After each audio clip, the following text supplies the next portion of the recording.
परिषद पिनूर गटातून माझा भारतीय जनता पार्टीमधून अधिकृतरित्या या ठिकाणी फॉर्म भरलेला आहे।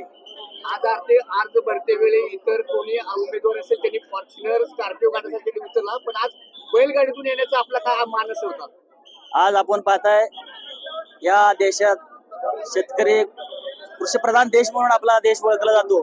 त्याच कृषीप्रधान देशामध्ये शेतकरी हा केंद्रबिंदू आहे आणि त्याचंच प्रतीक म्हणून आज बैलगाडीमध्ये या ठिकाणी मी अर्ज भरण्याचं ठरवलं होतं आणि त्या पद्धतीने आम्ही शेतकरी पोशाखात आणि शेतकऱ्याच्या बैलगाडीमध्ये या ठिकाणी अर्ज भरताना मी नियोजन केलेलं आहे। एकीकडे सगळी फाईट असं आव्हान असं कोणाला वाटतं का आपल्याला?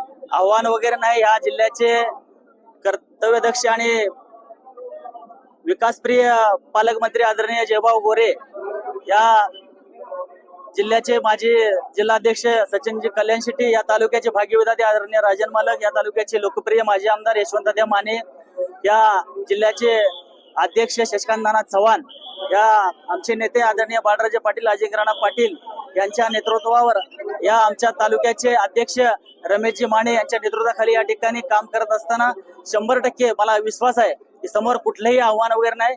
या पिनूर जिल्हा परिषद गटातील मायबाप जनता या ठिकाणी निवडणूक लढवत असताना मी आपल्या समोर एवढं सांगू इच्छितो, या ठिकाणच्या जनतेनं आता ठरवलेलं आहे रामदास भाई चौरे यांनाच या ठिकाणी निवडून देणार आहे। त्याचं कारण असं आहे, या ठिकाणी खोट्या विरुद्ध खऱ्याची लढत आहे आणि या ठिकाणी मायबाप पिनूर मधल्या आणि पिनूर गटातील मायबाप जनतेला सुद्धा माहित आहे खरं कोण आणि खोटं कोण, आश्वासन खरं कोण देतं आणि खोटं कोण देतं।